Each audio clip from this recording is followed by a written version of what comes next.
সম্মানিত দর্শক, ভারতের পররাষ্ট্র সচিব বিনয় কোয়াত্রা তার বাংলাদেশ সফর নির্ধারিত ছিল এবং গত শুক্রবারের যে পত্রিকা, সেই পত্রিকার মাধ্যমে বাংলাদেশের যারা আমরা লোকজন জানতে পারলাম যে অনিবার্য কারণবশত তিনি বাংলাদেশ যে তার সফর এটি স্থগিত করেছেন অথবা বাতিল করেছেন। অনাগত দিনে তিনি আসতেও পারেন অথবা নাও আসতে পারেন। তো এই মুহূর্তে বাংলাদেশের জন্য ভারতের পররাষ্ট্র সচিবের যে সফর, বিশেষ করে আওয়ামী লীগের জন্য অত্যন্ত গুরুত্বপূর্ণ এবং তাৎপর্যপূর্ণ, এবং একই সঙ্গে এটি ভারতের জন্য খুবই গুরুত্বপূর্ণ। এবং প্রধানমন্ত্রী শেখ হাসিনা তার সেই যে বিতর্কিত নির্বাচন, যেটিকে বিএনপি দামি নির্বাচন বলছে, যেটি ভারতের মহড়ায় হয়েছে, তো সেই বিষয়টি উদযাপন করার জন্য হতে পারে বা রাষ্ট্রীয় কোনো বিষয়াদি হতে পারে বা পারস্পরিক স্বার্থ সংশ্লিষ্ট যে বিষয় হোক না কেন, সেটা রাষ্ট্রীয় অথবা দলীয় অথবা অন্য যে কোনো বিষয়, তা নিয়ে মিস্টার নরেন্দ্র মোদীর সঙ্গে আমাদের প্রধানমন্ত্রী শেখ হাসিনা তার যে ব্যক্তিগত দেখা এবং সাক্ষাৎ, এটি খুব জরুরি ছিল এবং এটি জুন মাসে হওয়ার কথা ছিল। তো সেই সফর সূচিকে চূড়ান্ত করার জন্যে এবং সেই সফরে কী কী বিষয় আলোচিত হতে পারে, এই বিষয়গুলো নিয়ে একটি প্রাক বৈঠক করার জন্য মিস্টার বিনয় কোয়াত্রা তিনি বাংলাদেশে আসছিলেন, কিন্তু অল অন এ সাডেন দেখা গেল তিনি তার সেই সফরটি স্থগিত করেছেন। শুধু তাই নয়, প্রধানমন্ত্রী শেখ হাসিনার যে জুন মাসের সফরটি, এটি পিছিয়ে পরবর্তী কোনো এক সময়, সেটা জুলাই বা আগস্ট, সুবিধাজনক একটা সময় সেটি করার ব্যাপারে ভারতের পক্ষ থেকে বলা হচ্ছে। বাংলাদেশের পক্ষ থেকে আসলে এই সকল ব্যাপারে প্রতিক্রিয়া দেখানোর মতো কতটুকু সুযোগ আছে বা কতটুকু কর্তৃত্ব আছে সেটা আমরা বলতে পারবো না। অর্থাৎ নরেন্দ্র মোদী এর আগে বাংলাদেশে এলেন এবং তার সে আশাকে কেন্দ্র করে আমাদের রাজপথ উত্তপ্ত হলো, হেফাজতের লাখ লাখ নেতাকর্মী রাস্তায় নামলো এবং অনেক মানুষ মারা গেল। প্রায় কতজন আমি এখন এই মুহূর্তে বলতে পারবো না, অনেক মানুষ হতাহত হয়েছে এবং মামুনুল হক সহ হেফাজতের অনেক শীর্ষ নেতা ঠিক সেই আন্দোলনকে কেন্দ্র করে গ্রেপ্তার যে হয়েছেন, এখন পর্যন্ত সেই মামলার খড়গ থেকে তারা বেরোতে পারেননি। তো এই যে দিল্লি বিরোধী বা ভারত বিরোধী যে একটা মনোভাব, এই মনোভাব ওই সময়টিতে শেখ হাসিনা জানতেন এবং তিনি হয়তো চেয়েছেন যতই হোক না কেন বাংলাদেশের তো তিনি নাগরিক, তিনি কখনোই চাইবেন না যে ভারতের প্রধানমন্ত্রী বাংলাদেশে আসুক, এজন্য 2, 4, 10, 20, 30, 40 জন মানুষ আত্মাহুতি দিক এবং বহু মানুষ জেলখানাতে যাক, ফলে তিনি চাননি। কিন্তু বঙ্গবন্ধুর শতবর্ষ উদযাপনের যে সমাপ্তির অনুষ্ঠান, সেই অনুষ্ঠানে একেবারে বলতে গেলে সেধে সেধে ইচ্ছা করে জোর করে নরেন্দ্র মোদী এলেন এবং নরেন্দ্র মোদী সাহেবের এই অভ্যাসটি অনাহত উপস্থিত হওয়া, জোর করে উপস্থিত হওয়া, এটি নতুন কোনো ঘটনা নয়। তিনি এই অতি সম্প্রতি মালদ্বীপে এসে অপমানিত হয়ে গেলেন। তো মালদ্বীপে তার মতের বিরুদ্ধের যে প্রেসিডেন্ট, তিনি নির্বাচিত হলেন এবং তা সত্ত্বেও তিনি অনেকটা বেহায়ার মতো তিনি মালদ্বীপে গেলেন, আর প্রেসিডেন্ট তাকে অপমান করার জন্য মালদ্বীপের প্রেসিডেন্ট মিস্টার মুইজ্জু তিনি চীন সফরে চলে গেলেন। তো আমরা আসলে মালদ্বীপের মতো ঠিক অতটা ঘাড় শক্ত করতে পারিনি, আমাদের মেরুদণ্ড এখনো মালদ্বীপের পর্যায়ে যায়নি। ফলে কি হচ্ছে, অনেক ভারতের কর্তারা আসতে চান, আমরা এটি মেনে নেই এবং এটা শুধু ভারতের ক্ষেত্রে নয়, আমেরিকার ক্ষেত্রে, আমেরিকা এবং ইউরোপের যারা নেতৃবৃন্দ রয়েছেন তারা নিজেদের ইচ্ছায় চলে আসেন, আমরা তাদেরকে দাওয়াত করি না। এবং এটি নিয়ে আমাদের যে ওবায়দুল কাদের সাহেব, তিনি বেশ খেদোক্তি প্রকাশ করে বললেন যে এদের কি হয়েছে, আমরা দাওয়াত করি না, আমাদের কাছে জিজ্ঞাসাও করে না, যখন ইচ্ছা তখন তারা চলে আসে।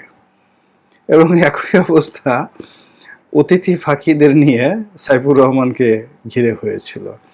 অর্থাৎ এই অতিথি পাখি হত্যা করা হচ্ছে এবং পরিবেশ যারা আন্দোলন করেন পরিবেশবাদীরা এটা নিয়ে সারা দেশে খুব হইচই তুলে ফেলছেন। ঠিক সেই সময় অর্থমন্ত্রী সাইফুর রহমান সাহেব খুব রাগত স্বরে বলেছেন যে এই অতিথি পাখি কিসের অতিথি পাখি, আমরা কি তাদেরকে দাওয়াত করে এনেছি, তারা কিসের অতিথি পাখি।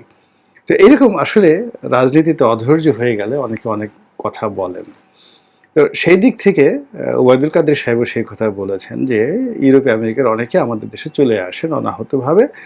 আর নরেন্দ্র মোদী সাহেব তো বাংলাদেশে আসেন, আরও অনেক দেশে, বিশেষ করে আমাদের পাক ভারত উপমহাদেশের অনেক দেশে যাওয়ার চেষ্টা করেছেন এবং সর্বশেষ মালদ্বীপে যাওয়ার চেষ্টা করেছেন। এবং তার আরেকটি খুব আদিক্ষেত্য অভ্যাস রয়েছে, খুব অতিমাত্রায় আন্তরিকতা দেখাতে গিয়ে বা অতিমাত্রায় স্মার্টনেস প্রদর্শন করতে গিয়ে তিনি কখনো হ্যান্ডশেক করে খুব জোরে জোরে ঝাঁকি মারেন এবং যার হাতে ধরে ঝাঁকি মারেন তার হাতের অবস্থা কি বা তিনি বিরক্তি প্রকাশ করছেন কিনা এর দিকে না তাকিয়ে তিনি হাত ঝাঁকাতে থাকেন। আরেকটি কাজ করেন, তিনি সুযোগ পেলেই কোলাকুলি করেন। তো ভারতীয় সংস্কৃতিতে কোলাকুলি করা একটা সাধারণ বিষয়, মধ্যপ্রাচ্য কোলাকুলি করে, একটু চুমাচুমিও করে, কিন্তু ওয়েস্টার্ন ওয়ার্ল্ডে এটি মানুষ একদম পছন্দ করে না, ইউরোপ আমেরিকাতে পছন্দ করে না। এবং এই ভদ্রলোক ইউরোপ আমেরিকাতে যান এবং বিশেষ করে যেখানে রাষ্ট্রসংঘের বা জাতিসংঘের যে সকল বড় বড় অনুষ্ঠান হয় সেখানে তিনি এই ইউরোপ আমেরিকার বহু বহু রাষ্ট্রনেতাকে ধরে প্রথমে হ্যান্ডশেক করেন, এরপরে জড়িয়ে ধরেন, এরপরে বুকের সাথে চেপে আন্তরিকতা দেখানোর চেষ্টা করেন। এটি খুবই দৃষ্টিকটু একটি বিষয়। এরপর তিনি অতিমানব সাজার চেষ্টা করেন, এই কখনো যোগব্যায়াম করার চেষ্টা করেন, কখনো সমুদ্রের তীরে গিয়ে ধ্যান করেন, কখনো সমুদ্রের গভীরে গিয়ে মুখে মাস্ক পরে ডুবুরিদের মতো করে তিনি সেই যোগব্যায়াম করেন, ধ্যান করেন সমুদ্রের নিচে। এবং সেখানে দেখান যে মন্দিরের ছিল একসময়, সেই মন্দিরে তিনি পুজো দিয়ে এসছেন সমুদ্রের নিচে। এরকম অদ্ভুত সব পাগলামো তার মধ্যে রয়েছে। তো সেই মানুষটি আমাদের প্রধানমন্ত্রীকে বহিন বলে ডাকেন, বহেনজি বলে ডাকেন। বয়সে যদিও তিনি প্রধানমন্ত্রীর চেয়ে যদিও ছোট হবেন, তবু তিনি একটা বড় ভাই ভাব দেখানোর চেষ্টা করেন এবং তার সঙ্গে বৈঠক হওয়ার কথা হলো এই জুন মাসে। এবং এখন ভারতের লোকসভা নির্বাচন চলছে এবং মিস্টার নরেন্দ্র মোদী মোটামুটি নিশ্চিত যে তিনি আবার নির্বাচিত হচ্ছেন। তো সেই ক্ষেত্রে হঠাৎ করে প্রধানমন্ত্রী এই সফর স্থগিত করা বা পিছিয়ে দেওয়া এবং তার যে পররাষ্ট্র সচিব তার বৈঠককে বা বাংলাদেশ সফরকে পিছিয়ে দেওয়া, এর কোনো হেতু খুঁজে পাওয়া যাচ্ছে না। সম্ভবত ইসরায়েল এবং ইরানের যে যুদ্ধ, এই যুদ্ধ নিয়ে ভারত খুবই চাপের মধ্যে আছে। এর কারণ হলো ইসরায়েলের হাইফা বন্দরে, পুরো বন্দরটা ইসরায়েলের 1 নম্বর বন্দর, যেমন আমাদের চট্টগ্রাম বন্দর সেটি ওদের দেশের 1 নম্বর বন্দর। এই বন্দরটি আদানি গ্রুপ পরিচালনা করছে, নরেন্দ্র মোদীর বন্ধু। বাংলাদেশে যেমন দরবেশ আছেন আওয়ামী লীগের বন্ধু, তেমনি বিজেপির বন্ধু হলো আদানি। সেই আদানি সেই হাইফা বন্দরের পরিচালনা করেন এবং এখানে বিশাল অঙ্কের ভারতীয় বিনিয়োগ রয়েছে। তো মধ্যপ্রাচ্যের সংকট শুরু হওয়ার পর হাইফা বন্দর নিয়ে আদানিরা খুব বিপদের মধ্যে ছিল। আর এখন এই ইরানের এই আক্রমণকে কেন্দ্র করে শুধু বিপদ না, এটি একেবারে 10 নম্বর মহাবিপদ সংকেত হিসেবে আদানিদের ঘাড়ে চেপে বসেছে। আর আদানিদের কারণে নরেন্দ্র মোদীর ঘাড়ে চেপে বসেছে। শুধু এই হাইফা বন্দর নয়, ইসরায়েলের অভ্যন্তরে তাদের আরও বিলিয়ন বিলিয়ন ডলার কিন্তু ইনভেস্ট রয়েছে।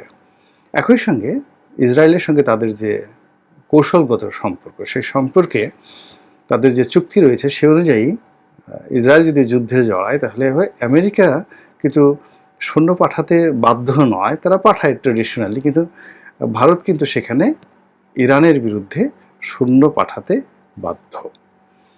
এখন ইরানের বিরুদ্ধে যদি ভারত সেখানে সৈন্য পাঠায়, প্রযুক্তিগত সহযোগিতা দেয়, লজিস্টিক সাপোর্ট দেয়, তারপর সেখানে ব্যবসা বাণিজ্য করে, তাহলে সঙ্গত কারণেই রাশিয়া এটি এই মুহূর্তে ভারতকে একচুল ছাড় দেবে না। এর কারণ হলো রাশিয়া এবং ইরানের মধ্যে সেই কৌশলগত একটি বন্ধন রয়েছে। তো এই কারণে কি হচ্ছে, নরেন্দ্র মোদীর মাথা এই মুহূর্তে খুবই গরম অবস্থায় আছে। আর সেই মাথা গরম অবস্থায় তিনি এই যে বাংলাদেশের সঙ্গে তার যে দহরম মহরম, এবং বাংলাদেশে তিনি যাদেরকে ক্ষমতায় বসানোর ব্যাপারে দোয়া করেছেন, তদবির করেছেন, চেষ্টা করেছেন, তারপরে তার যে অলৌকিক ক্ষমতা রয়েছে সেগুলো সব প্রয়োগ করেছেন, সেই ক্ষমতার ফলে ইতিহাসের একটি যুগান্তকারী দামি নির্বাচন এই বাংলাদেশে হয়ে গেল, যে অনাগত দিনে বিশ্বকে আলোকিত করবে। তো সেই নির্বাচনের দিন এবং ক্ষণটি সুন্দরভাবে উদযাপন করার জন্য দিল্লিতে যে পরিবেশ দরকার, যে মন দরকার, যে মানসিকতা দরকার, সেটি এই মুহূর্তে ভারতের নাই। এটি একটি কারণ হতে পারে। দ্বিতীয় কারণ হতে পারে যে বাংলাদেশের যে বিষয়টি নিয়ে প্রথম থেকে আমেরিকার সঙ্গে দিল্লির যে দ্বিমত ছিল, এবং একেবারে নির্বাচনের কয়েকদিন আগে যেভাবে আমেরিকাকে মাঠ থেকে সরিয়ে নিয়ে গিয়েছে দিল্লি, এই কথা বলে যে আমাদেরকে করতে দাও, দেখো আমরা কি করি, আমরা নিঃসন্দেহে ভালো কিছু করব। কিন্তু কতটা ভালো হয়েছে, কতটা মন্দ হয়েছে, সারা দুনিয়ায় এটির দুর্গন্ধ রীতিমতো ছড়িয়ে পড়েছে। জানিয়ে নরেন্দ্র মোদী বিব্রত হতে পারেন, এবং এই সময়টিতে যদি আবার সেই তার নির্বাচনের ঠিক পরপর, এবং এই যে ইরান এবং ইসরায়েল যে যুদ্ধ, এই যুদ্ধের ঠিক অব্যবহিত পরে যদি এখন নতুন করে আবার দহরম মহরম করার চেষ্টা করা হয়, এবং বাংলাদেশের গণতন্ত্র নিয়ে যদি আবার সেখানে কি নতুন করে প্রশ্নের উদ্রেক হয়, তাহলে নরেন্দ্র মোদীর জন্য এটি খুবই বিব্রতকর হবে। এর কারণ হলো যে পদ্ধতিতে তিনি নির্বাচন পরিচালনা করছেন।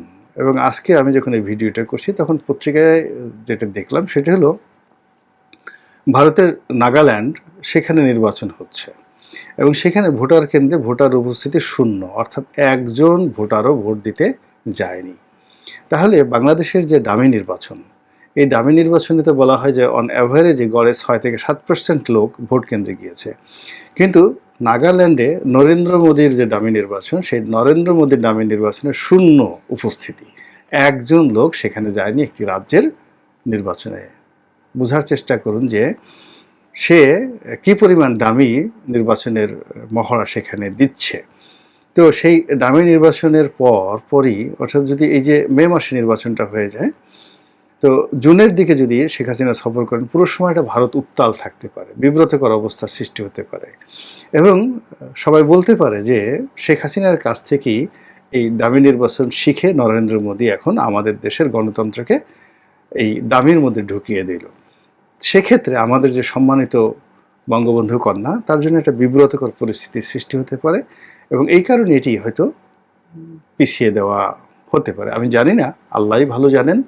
আমি শুধুমাত্র যে সার্বিক অবস্থা, এই অবস্থার প্রেক্ষিতে কি হতে পারে এটি নিয়ে আলোচনা করলাম।